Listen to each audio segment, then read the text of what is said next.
Enquanto o som do paredão toca, a Chayane dá uma aula de história. E eu gosto, cê gosta, que eu sei. Vamos para mais uma aula de história. Nosso tema de hoje é sobre Revolução Russa. Então hoje nós vamos dar sequência ao nosso conteúdo sobre a Revolução Russa.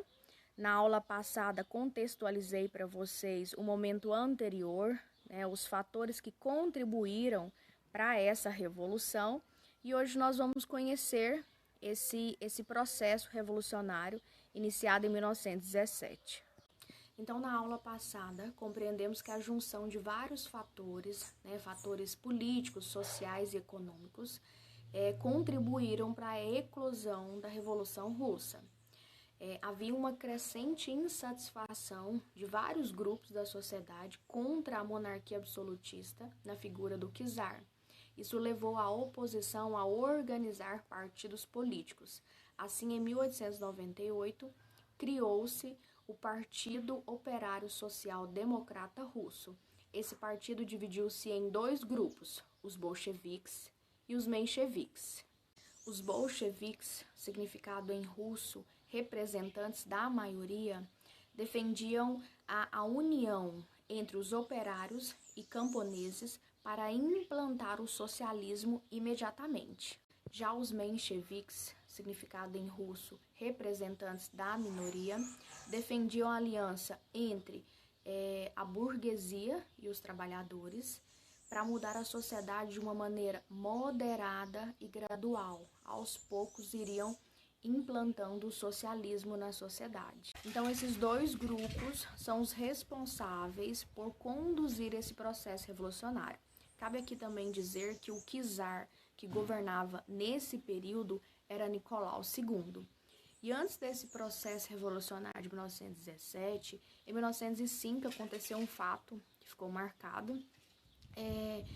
Os trabalhadores organizaram uma marcha pacífica rumo ao Palácio Vermelho, com o objetivo de entregar algumas reivindicações para o czar Nicolau II, com o objetivo de mudança mesmo, porém eles não foram muito bem recebidos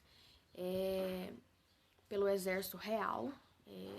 Nicolau II mandou matar várias pessoas e esse episódio ficou conhecido como Domingo Sangrento. Então, a insatisfação da população com o czar Nicolau II tornou-se geral. E, a partir disso, eclodiu a Revolução Russa em 1917. Nesse primeiro momento, a gente divide essa Revolução em 1917 em dois momentos. Revolução de Fevereiro, Revolução de Outubro. Então, a Revolução de Fevereiro ocorre em fevereiro de 1917. O czar já não tinha mais o controle sobre a nação. Ele ainda perdeu o apoio do exército.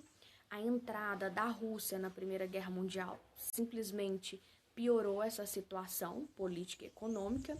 E a partir disso, Nicolau II decide renunciar. E quem assume o governo provisório é Lvov. Então, como eu falei, quem assumiu o governo provisório após a renúncia de Nicolau II foi o príncipe Lvov. A gente vai perdoando a pronúncia, porque eu não sei falar russo, né? Nós estamos aqui na tentativa, é uma língua bastante complicada. Quando o príncipe Lvov assume, poucos meses ele é derrubado por Kerensky. Kerensky tinha o apoio dos mencheviques, contudo ele não conseguiu resolver o caos que estava a Rússia. E nesse contexto, a propagação das ideias socialistas cresceu, nos meios intelectuais, também pelos trabalhadores do campo e da cidade. Lembrando que os mencheviques, eles queriam essa mudança, essas ideias socialistas, porém de forma gradativa, moderada, diferentemente dos bolcheviques. Como Kerensky não conseguiu resolver o caos social e econômico, os bolcheviques foram ganhando popularidade com a sociedade. Aqui ocorre então a Revolução de Outubro. Kerensky não conseguiu atender o pedido principal da sociedade, que era retirar a Rússia da Primeira Guerra Mundial. Com isso, a insatisfação se tornou geral. Entre os líderes dos bolcheviques estava Vladimir Lenin. Lenin começou a escrever as teses de Abril, onde ele convocava os bolcheviques para derrubar o governo de Kerensky e tomar o poder. As teses de Abril foram aprovadas pelos bolcheviques, assim Lenin ganhava uma maior aceitação popular. Lenin também contou com o apoio de Trotsky e os dois formaram o Exército Vermelho. E a consequência disso foi que em outubro de 1917 os bolcheviques conseguiram ocupar pontos estratégicos e derrubaram o governo. Inicia-se na Rússia agora o regime socialista sob a liderança de Lenin. Para não ficar tão extenso a aula, né, eu vou encerrar por aqui. Na próxima aula nós vamos finalizar esse conteúdo sobre a Revolução Russa. Qualquer dúvida eu estou no privado, qualquer questionamento eu estou no privado, é só me procurar. Estou à disposição de vocês, agradeço pela participação e tenham um ótimo dia.